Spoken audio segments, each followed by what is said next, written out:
नमस्ते साथियों, इस वीडियो में हम सेक्शन 4 है ये, इसमें मैथमेटिक है। ये शिफ्ट लेवल 1 का पेपर है। लेवल 1 का पेपर है जो कि 23 जुलाई को संपन्न हुआ, 23 जुलाई को। और ये शिफ्ट फर्स्ट का पेपर है, शिफ्ट फर्स्ट का पेपर है, शिफ्ट फर्स्ट का। और ए सीरीज का पेपर है। इसमें ये हम मैथ्स के प्रश्नों का अध्ययन करेंगे। लेवल 1 का पेपर है जो इस मैथ्स के प्रश्नों का अध्ययन करेंगे, आंसर की देखेंगे तो इसमें, और व्याख्या के साथ सॉल्यूशन भी देखेंगे। तो इसमें अगर पहला प्रश्न देखें 91 नंबर दे रखा है। तो पहला प्रश्न दे रखा है इसमें कि निम्नलिखित में से कौन सी संख्या 420 का सही अभाज्य गुणनखंड है। तो यहाँ पर क्या दे रखा है, अभाज्य गुणनखंड पूछा गया। तो इसका पहला तरीका है कि 420 को अपन एलसीएम के अनुसार जो कि एक नॉर्मल विधि उसके अनुसार निकाल सकते हैं। इसी में अगर ऑप्शन से देखें तो इसमें अभाज्य गुणनखंड पूछा गया। तो अभाज्य गुणनखंड होगा तो उस संख्या का गुणनखंड नहीं होगा, वो एक और स्वयं से विभाजित होगी, वो किसी और से विभाजित नहीं होगी। तो इस ऑप्शन देखते थे, यहाँ पर 15 है, ये 3 और 5 से विभाजित होता है, तो ये ऑप्शन भी नहीं होगा। इसी क्रम में अगला इस ऑप्शन सी ऑप्शन देखते हैं, तो यहाँ पर 6 दे रखा है, ये 2 और 3 दोनों से विभाजित हो, तो ये ऑप्शन भी नहीं होगा। इसी क्रम में बी ऑप्शन देखते हैं, तो इसमें 21 दे रखा है, ये 7 और 3 दोनों से विभाजित होता है, तो ये भी ऑप्शन भी नहीं होगा। लेकिन अगर डी ऑप्शन देखते हैं, इसमें ऐसी कोई संख्या नहीं जो कि अभाज्य नहीं है, तो ये ऑप्शन सही रहेगा। तो इसमें डी ऑप्शन आ जाएगा। बाकी इस तरह से भी निकाल सकते हैं। नेक्स्ट प्रश्न देखते हैं। नेक्स्ट प्रश्न दे रखा है कि किन्हीं 92 नंबर है कि किन्हीं दो संख्याओं का एलसीएम 60 है तथा महत्तम समापवर्ती 5 है, तो वह कौन सी संख्या होगी। तो नॉर्मल तरीका होता है कि किसी दो संख्याओं का गुणा होता है, दो संख्याओं का गुणा होगा, वो एलसीएम तथा एचसीएफ दोनों के बराबर होगा। तो आप यहाँ से देख सकते हैं नॉर्मली तो 60 इंटू एलसीएम दे रखा है, 5 आ गया, एक कुल कितना होगा 300 के बराबर होगा। इस पहले तरीके से देखें तो इसमें ऑप्शन देखें तो ये ऑप्शन भी 300 बराबर आ रहा है, ये भी आ रहा है और ये भी आ रहा है, लेकिन ये आ नहीं रहा, तो ये डी ऑप्शन वैसे ही कट हो गया। अब पूछा कि दो संख्याओं का एलसीएम, अब इससे तो तीनों ऑप्शन मैच खा रहे हैं, तो अगला तरीका लगाएंगे कि दो संख्याओं का एलसीएम 60 दे रखा है। एलसीएम अगर 60 दे रखा है तो 20 और 30 का एलसीएम निकालें, तो 20 और 30 का एलसीएम 60 आ गया। अपन अगर कहा क्या निकालें, 20 और 30 का एलसीएम निकालें, ये भी 60 आ रहा है, लेकिन एचसीएफ इसका 5 नहीं आ रहा है। इसी क्रम में अगर अगला देखें तो इसमें अगर 10 और 30 दे रखा है, इसका एलसीएम कितना आ जाएगा, इसका एलसीएम आ जाएगा 30 आ जाएगा, तो ये ऑप्शन भी नहीं होगा। इसी तरह अगला ऑप्शन देखें 15 और 20, तो इसका एलसीएम देखें, इसका एलसीएम भी 60 आ रहा है और 80 भी 5 आ रहा है और गुणा भी 300 आ रहा है, तो ये ऑप्शन सी ऑप्शन सही रहेगा। इसमें 92 में सी ऑप्शन सही रहेगा। नेक्स्ट प्रश्न देखते हैं 93 नंबर। यह प्रश्न दे रखा है कि एक संख्या का अनुपात 5:7 है, तत्पर पद यानी 35, पर यानी बाद वाला पद आ गया, पूर्व पद यानी पहले वाला पद यानी 5 आ गया। अगर 7 के बराबर कितना दे रखा है, 35 दे रखा है, पर पद 35 है, तो 1 के बराबर कितना आ जाएगा, 5 आ जाएगा, 7 5 35 हो गया। पूछा गया पूर्व पद क्या, पूर्व पद कितना है, 5 है, तो 5 के बराबर 5 से गुणा करेंगे, ये कितना आ जाएगा 25 आ जाएगा, यानी ए ऑप्शन सही रहेगा। 93 में कौन सा ऑप्शन आ जाएगा, ए ऑप्शन से। नेक्स्ट प्रश्न देखते हैं। नेक्स्ट प्रश्न दे रखा है कि 4 आदमी एक काम को 20 दिन में पूरा करते हैं, 10 आदमी उसी काम को कितने दिन पूरा करेगा। तो इसी ये प्रश्न आ गया, मेन वर्क और टाइम वाला प्रश्न आ गया। तो इसमें अगर 4 आदमी है वो कितने दिन पूरा कर रहे हैं, काम को 20 दिन में पूरा कर रहे हैं, और इसी तरह उसके 10 आदमी कितना काम है, उसी काम को कितने दिन पूरा करेंगे, 10 आदमी उस काम को मान पूरा करने में x दिन लगाते हैं। तो इसको अगर हल करेंगे तो यहाँ पर कितना आंसर आ जाएगा, यहाँ 10 का भाग 2 बार जाएगा, x के बराबर कितना आ गया, 8 आ गया। तो यहाँ पर 8 दिन कौन सा ऑप्शन आएगा, बी ऑप्शन सही रहेगा। यहाँ पर बी ऑप्शन इज राइट आ गया, बी ऑप्शन सही रहेगा, 8 दिन आंसर आएगा। 95 नंबर क्वेश्चन दे रखा है कि एक 329 रुपए में एक वस्तु को बेचने पर एक डीलर को 6% हानि हुई, तो क्रय मूल्य पूछा गया। तो माना कि वस्तु का क्रय मूल्य कितना आ गया, 100 आ गया, उसने 6% की हानि पर बेचा, 6% हानि हुई तो 94 में बेचा। तो 94 में 6% हानि पर बेचा, तो उसका मूल्य कितना था, 329 था। तो 94 के बराबर कितना आ गया, 329 आ गया। पूछा क्या, क्रय मूल्य पूछा गया, तो 94 बराबर 329 आ गया। अब क्रय मूल्य कितना माना था अपने, 100 माना था, 100 के बराबर निकालेंगे तो ये आ जाएगा 329 अपॉन में 94 मल्टीप्लाई कितना आ जाएगा, 100 आ जाएगा। अब अगर इसको हल करेंगे अपन, इसका सही आंसर कौन सा आ जाएगा, इसमें हल करने पर 350 आंसर आ जाएगा, डी ऑप्शन सही रहेगा। इसको अगर 329 अपॉन में 94 इंटू 100 करेंगे तो ये 350 आंसर आएगा, इसमें डी ऑप्शन सही रहेगा। नेक्स्ट प्रश्न देखते हैं। का 3 संख्याओं का औसत कितना 40 है, तो 3 संख्याओं का औसत कितना आ गया, 40 आ गया, तो संख्याओं योग कितना आ गया, 120 आ गया। उनमें से 2 संख्याओं का औसत 38 है, तो 2 संख्याओं का औसत कितना आ गया, 38 आ गया, तो ये इनका योग कितना आ जाएगा, 76 आ जाएगा। तो पूछा गया तीसरी संख्या आ गई, तो 2 का औसत ये आ गया, तो 120 में से ये घटा देते हैं। इसका अगर सही आंसर निकालेंगे यहाँ पर कितना आ जाएगा, 44 आ जाएगा, तो यहाँ डी ऑप्शन सही रहेगा, डी ऑप्शन इज राइट। इसी क्रम नेक्स्ट प्रश्न देखते हैं 97 नंबर।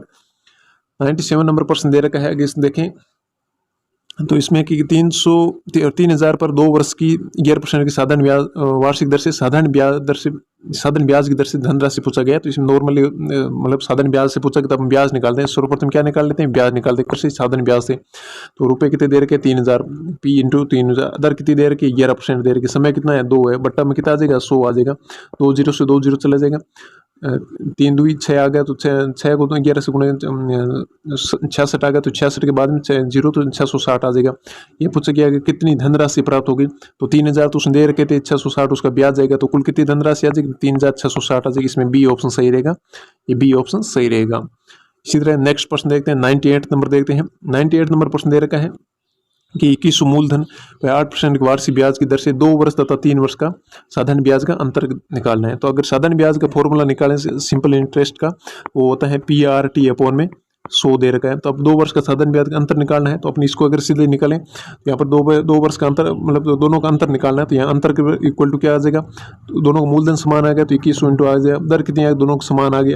पहले 3 वाला निकालेंगे तो 3 वाला, उसमें 2 वाले निकालेंगे तो 3 माइनस 2 अपॉन में 100 आ जाएगा। 100 2 जीरो से 2 जीरो चला जाएगा, 3 माइनस 2 यहाँ पर 1 बचेगा, यहाँ पर कितना 8 आ जाएगा, ये आंसर आ जाएगा 168 आ गया, 168 आंसर आ जाएगा, 21 इंटू 8 है 168 आ गया, बी ऑप्शन सही रहेगा। इसी तरह नेक्स्ट प्रश्न देखते हैं, 99 नंबर देखते हैं। 99 नंबर दे, एक साइकिल को 1800 रुपये में खरीदकर 12% के लाभ पर बेची जाती है, तो उसका विक्रय मूल्य पूछा गया। साइकिल का क्रय मूल्य कितना आ गया, 1800 आ गया, उसको बेची कितना गई, 12% के लाभ पर बेची गई, तो यानी 112 आ जाएगा, बट्टा में कितना आ जाएगा, 100 आ जाएगा, 2 जीरो से 2 जीरो चला जाएगा, 18 को 112 से गुणा करेंगे, तो सही आंसर आ जाएगा 2016 रुपये आ जाएगा, तो ये बी ऑप्शन सही रहेगा। नेक्स्ट प्रश्न देखते हैं 100 नंबर। ये एक डायग्राम दे रखा है, इसमें ए का मान पूछा गया है। तो इस चित्र के अनुसार देखें, यहाँ पर 90 है, दो रखें, तिरक रेखाएं काट रहे, तो उनके सामने वाला कोण भी कितना होगा, 90 होगा। किस विधि से होगा, ये शीर्षाभिमुख कोण आ गया, शीर्षाभिमुख कोण आ गया, ये कितना हो गया, 90 डिग्री हो गया, 90 डिग्री हो गया। अब अगर एक रेखा है, इसको सरल रेखा युग्म है, तो इसमें पूरा टोटली कोण कितना होता है, 180 होता है। तो इसमें 90 ये हो गया, 40 ये हो गया, 90 ये हो गया, तो 90 प्लस 40 130 आ गया, 130 प्लस में कितना दे रहा है, 5A दे रखा है, और इसके बराबर कितना आ जाएगा, 180 के बराबर आ जाएगा। अगर 5A का मान निकाल दिया कितना आ जाएगा, ये आ जाएगा 50 के बराबर आ जाएगा, और ए का मान तो 50/5 कितना आ जाएगा, 10 आ जाएगा, तो ए का मान कितना आ जाएगा, 10 डिग्री आएगा, बी ऑप्शन सही रहेगा। नेक्स्ट प्रश्न देखते हैं 101 नंबर। 101 नंबर प्रश्न दे रखा है, एक वर्ग मीटर बराबर x वर्ग की मिलीमीटर होता है, तो x का मान पूछा गया है। तो अपने हम जानते हैं, एक मतलब इनसे यूनिट्स का माप होता है किलो में, हेक्टा, डेका, बाद में यूनिट जो जिसमें मतलब मीटर में दे रखी हो, फिर डेसी, सेंटी और मिलीमीटर आ गया। तो ये इसका क्रम चलता है। अगर दाएं से मतलब बाएं से दाएं की तरफ चलते हैं, तो इसमें क्या करते हैं, गुणा करते हैं, और अगर बाएं से दाएं की तरफ चलते हैं तो इस तरह क्या करते हैं, भाग करते हैं। ये मतलब एक ट्रिक होती है। यहाँ पर क्या दे रखा है, यूनिट किस में दे रखी है, मीटर में दे रखी है। यूनिट क्या दे रखी है, यहाँ पर ये यूनिट है, ये किस में दे रखी है, मीटर में दे रखी है। तो ये मीटर में दे रखी है, 1 मीटर के बराबर दे रखा है। इसमें पूछा किसी में गया, मिलीमीटर में पूछा गया, तो मिलीमीटर में राइट तरफ जाना है, तो लेफ्ट से राइट की तरफ जा रहे हैं, तो गुणा करेंगे, तो यहाँ पर 1 2 और 3 से यहाँ पर किससे करेंगे, 1000 से मल्टीप्लाई कर देंगे, तो 3 जीरो मतलब 3 इकाई आगे चलना है, 3 स्टेप आगे चलना है, तो 1000 से गुणा कर देंगे। यहाँ पर पूछा गया कि वर्ग मिलीमीटर पूछा गया, तो एक बार और गुणा करेंगे 1000 से, तो यहाँ पर एक बार और करेंगे, कितना आ जाएगा, 10⁶ आ जाएगा, 10⁶ आ जाएगा। तो इसमें ऑप्शन देखते हैं, तो डी ऑप्शन सही रहेगा। तो 101 में कौन सा ऑप्शन आ जाएगा, डी ऑप्शन सही रहेगा। नेक्स्ट प्रश्न देखते हैं, 102 नंबर दे रखा है कि 15 वर्ग मीटर क्षेत्रफल है, 15 वर्ग मीटर क्षेत्रफल पूछा गया। तो एक वर्ग जिसकी भुजा 15 मीटर है, तो उसका क्षेत्रफल कितना है, 225 वर्ग मीटर आएगा, तो ये ऑप्शन भी गलत हो गया। अगला प्रश्न देगा, 3 वर्ग जिसकी प्रत्येक भुजा 5 मीटर है, एक वर्ग की प्रत्येक भुजा 5 मीटर, तो एक वर्ग का क्षेत्रफल कितना आ जाएगा, 25 आएगा, 3 का कितना होगा, 75 होगा, तो ये ऑप्शन भी गलत हो गया। अगला दे रखा है 5 वर्ग जिसकी प्रत्येक भुजा 3 मीटर है, तो प्रत्येक भुजा 3 मीटर है, तो एक वर्ग का क्षेत्रफल 9 आ जाएगा। 5 वर्ग दे रखे हैं, तो 9 पंजे 45 आ जाएगा, ये ऑप्शन भी गलत हो गया। अगला दे रखा है 15 वर्ग जिसमें एक भुजा प्रत्येक भुजा 1 मीटर है, प्रत्येक भुजा 1 मीटर, तो एक वर्ग का क्षेत्रफल 1 आ जाएगा। 15 का क्षेत्रफल कितना हो जाएगा, 15 आ जाएगा। तो इसमें अनुसार देखें कौन सा ऑप्शन सही रहेगा, डी ऑप्शन सही रहेगा। 102 नंबर में डी ऑप्शन सही रहेगा। नेक्स्ट प्रश्न देखते हैं, पूछा गया कि दी गई आकृति का आयतन पूछा गया। तो यहाँ सर्वप्रथम अगर आकृति देखें तो ये आकृति क्या है, घनाभ है। आकृति क्या है, घनाभ है, घन नहीं, क्योंकि तीनों भुजंग मान अलग दे रखा है। घनाभ का अगर आयतन पूछा होता है LBH होता है। यहाँ पर अगर निकालें तो लंबाई कितनी दे रखी है, 3y दे रखी है। चौड़ाई कितनी दे रखी है, y दे रखी है। ऊंचाई कितनी दे रखी है, 2y दे रखी है। तो 3 × 2 कितना हो जाएगा, 6 आ जाएगा। और 1 2 3 तो y की पावर कितनी आ जाएगा, क्यूब है, तो 6y क्यूब कौन सा ऑप्शन आएगा, बी ऑप्शन आएगा। तो 103 में बी ऑप्शन सही रहेगा। नेक्स्ट प्रश्न देखते हैं। नेक्स्ट प्रश्न दे रखा है पेडागोजी से संबंधित देख रहा है कि संगीत संगीत मानव के अवचेतन मन का अंकगणित की संख्याओं से संबंधित एक आधुनिक गुप्त व्यायाम है। यह कथन गणित के किस मूल्य से संबंधित है? तो ये अगर कथन पूछा गया तो गणित किस मूल्य से संबंधित है, तो 104 नंबर पर आंसर देखें तो सांस्कृतिक मूल्य से संबंधित है, क्योंकि यहाँ संगीत की बात की जा रही है तो संगीत सांस्कृतिक मूल्य से संबंधित है, कि बी ऑप्शन सही रहेगा। नेक्स्ट प्रश्न देखते हैं। यहाँ पर एक क्या दे रखा है, एक समचतुर्भुज दे रखा है। क्या दे रखा है? समचतुर्भुज दे रखा है। दिए गए माप का दर्प समचतुर्भुज परिमाप पूछा गया, समचतुर्भुज का परिमाप पूछा गया। तो परिमाप की बात करें, समचतुर्भुज है, इसकी चारों भुजाएं क्या होती है? बराबर होगी। समचतुर्भुज चारों भुजाएं बराबर होगी। यहाँ पर दे रखा है ये 12 दे रखा है, और समचतुर्भुज विकर्ण होते हैं वो 90 डिग्री पर आपस में विभाजित करते हैं, 90 डिग्री पर 90 डिग्री पर विभाजित करते हैं। तो ये कितना आ जाएगा? ये एंगल कितना 12 आ गया, आधार कितना 5 आ गया, भुजा कर्ण कितना आ जाएगा? 13 आ जाएगा। चारों भुजाएं बराबर होती है तो समचतुर्भुज चारों भुजाएं बराबर, तो 13 × 4 कितना 52 आ गया। तो समचतुर्भुज परिमाप कितना 52 आ गया। C option right.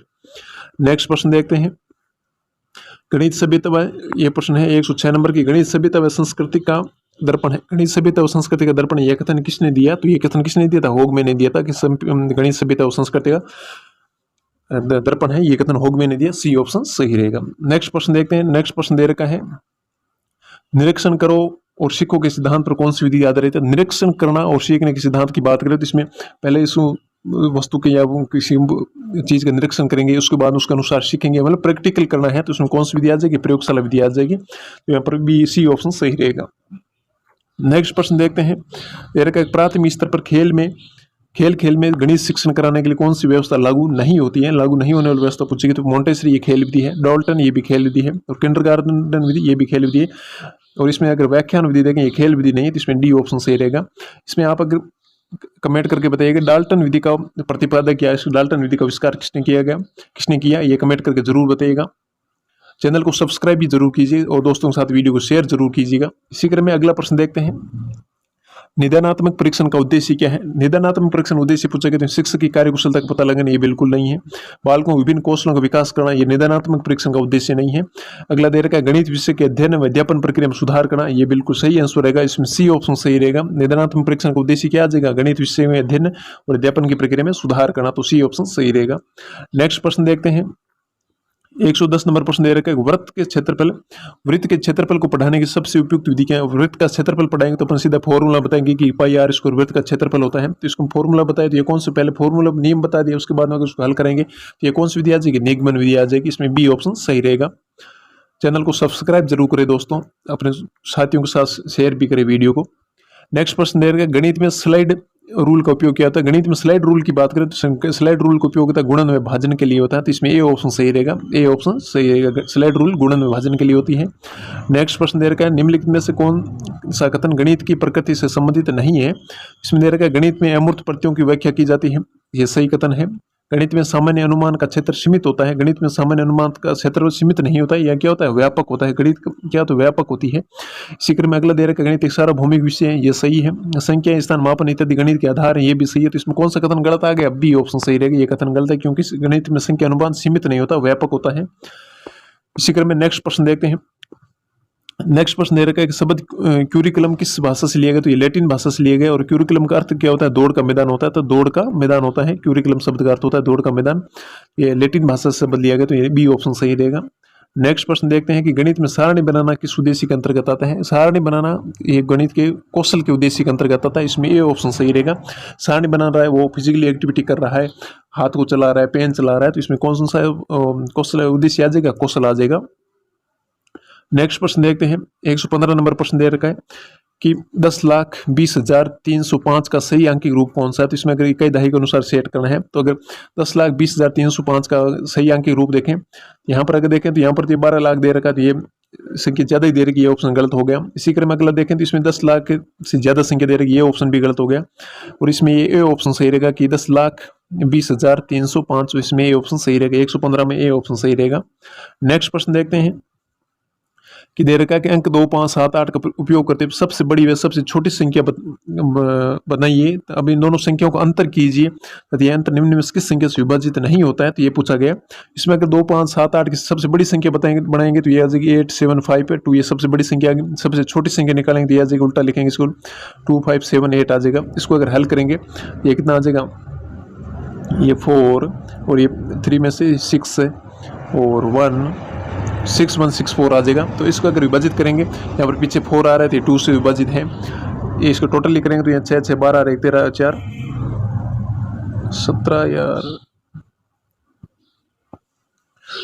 यहाँ थोड़ी जोड़ मिस्टेक होगी, यहाँ पर कितना बचेगा 7 बचेगा कि 6174 आएगा यहाँ टोटली। तो पीछे 4 आ रहा है तो ये 2 से विभाजित हो गया, इनका टोटल करेंगे तो ये 6 1 7 7 7 14 14 4 18 आ जाएगा, टोटल 18 आएगा। ये 3 से भी विभाजित होगा, 9 से भी विभाजित होगा। तो अब कौन सा बचा, कौन सा विभाजित नहीं होता, 5 से विभाजित नहीं होता, तो सी ऑप्शन इसका सही आंसर आ जाएगा। कौन सा ऑप्शन आ जाएगा, सी ऑप्शन सही आंसर आ जाएगा।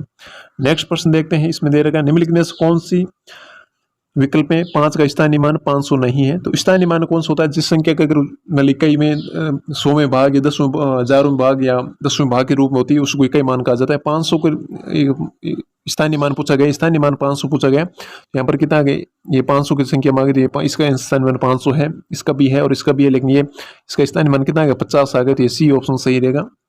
नेक्स्ट प्रश्न देखते हैं, दे रखा निम्नलिखित में से कौन सा भिन्नों का अवरोही क्रम पूछा गया। अवरोही क्रम पूछा गया यानी बड़े से छोटे का क्रम पूछा गया, बड़े से छोटे का क्रम है। अवरोही क्रम का अर्थ क्या गया, बड़े से छोटे का क्रम पूछा गया, तो बड़े से छोटी संख्या का क्रम पूछा गया। या तो इसके तरीका आगे दो भिन्नों को साथ में लिख करके उनका मल्टीप्लाई क्रॉस मल्टीप्लाई करके इसको हल किया जाता है। और नेक्स्ट अगर इसका तरीका देखें तो या तो इसको मान निकाल के कर लेते हैं, तो इस मान निकाल के करें तो 1/2 का मान कितना आ जाएगा, 0.5 आ जाएगा। इसी तरह 2/5 का मान निकालें तो ये कितना आ जाएगा, 0.4 आ जाएगा। और इसी तरह अगर नेक्स्ट दे रहेगा 3/4 का मान निकालें तो 3/4 का मान निकालें तो ये कितना आ जाएगा, तो ये अपने आ जाएगा 0.7 आ जाएगा। और अगर इस तरह बच गया और कौन सा बचा है, 2/3 का मान निकालें, 2/3 का मान निकालें तो ये आ जाएगा 0.6 के लगभग आएगा। तो अब इसमें पूछा कौन सा बड़े से छोटे का क्रम, तो बड़ी से बड़ी संख्या कौन सा, 3/4 आएगी सबसे बड़ी। तो 3/4 कौन सा ऑप्शन, ये ऑप्शन डिलीट हो गया, इसमें पहले में ये है, तीनों में है। उसके बाद अपने आएगा 2/3 आएगा, तो 2/3 कौन सा इसमें ऑप्शन में आ रहा है, बाकी दोनों में नहीं थी, बी ऑप्शन इज राइट आएगा, तो इसमें बी ऑप्शन सही रहेगा। नेक्स्ट प्रश्न देखते हैं, 1 से 30 के बीच की अभाज्य संख्या कौन सी। 1 से 30 के बीच की अभाज्य संख्या कितनी आती है, तो अगर 1 से 30 के बीच अभाज्य संख्या होती है, अभाज्य संख्या कौन सी होती है जिसमें या तो 1 का भाग जाता है या किसका भाग जाता है, स्वयं का ही भाग जाता है और किसी संख्या का भाग नहीं जाता, वो संख्या कौन सी होती है, अभाज्य होती है। तो 130 के बीच में देखेंगे 2 एक मात्र सम अभाज्य, उसके बाद में 3 5 7 11 13 17 19 23 और 29। तो अब टोटल ये कितने 130 तक अभाज्य संख्या आ गई, तो इसमें जोड़ेंगे तो 5 ये हो गई और 5 ये हो गई, तो टोटल कितनी आ जाएगी 10 आ जाएगी। तो इसमें सी ऑप्शन सही रहेगा। 1 से 30 तक अभाज्य संख्या कितनी होती है, 10 होती है। नेक्स्ट प्रश्न देखते हैं, ये इसका लास्ट प्रश्न है। तो इसमें दे रखा निम्नलिखित में कौन सा अनुपात सबसे बड़ा होगा। अनुपात कौन सा सबसे बड़ा होगा, तो इसका निकालेंगे तो जिस संख्या भिन्न में अंश का मान सबसे बड़ा हो, अंश का मान क्या हो बड़ा हो तथा हर का मान क्या हो सबसे छोटा हो, तो उसको अनुपात सबसे बड़ा होगा या वो भिन्न सबसे बड़ी होगी। यहाँ पर अपन देखेंगे तो 7/3 का मान निकालेंगे, तो 7/3 का मान देखे तो यहाँ पर आ जाएगा 2 पॉइंट में समथिंग आएगा। और 35/9 की बात करें तो यहाँ पर ये कितना आ जाएगा, तो 3 पॉइंट में समथिंग आएगा। और अगर 25/7 की बात करें, 25/7 की बात करें यहाँ पर ये भी कितना आएगा 3 पॉइंट में आएगा। और 92 की बात करें तो ये कितना आएगा 9 पॉइंट में कुछ आएगा। तो ये सबसे बड़ा मान कौन सा है, ये डी ऑप्शन रहेगा, ये मान सबसे बड़ा आएगा। इस तरह हमने L1 के पेपर के मैथ्स के आंसर की देखी, इसमें से 30 प्रश्नों का हल किया, 30 प्रश्नों को ऑथेंटिक हल है। इसमें आप फाइनल आंसर की मान, इसमें कोई भी ऐसा प्रश्न नहीं जो कि डाउटफुल हो या कोई बोनस होने की संभावना हो, कोई भी प्रश्न बोनस होने की संभावना नहीं है। आप 30 में कमेंट करके जरूर बताइए आपके 30 में से कितने प्रश्न सही हो रहे हैं, ये कमेंट करके बताइएगा। चैनल को सब्सक्राइब करें, अपने साथियों के साथ शेयर करिए, अपने साथियों को भी बता दीजिएगा आंसर की ये एकदम 100% सही आंसर की है, वाक्य साहित्य आंसर की जारी हो चुकी है। Thank you.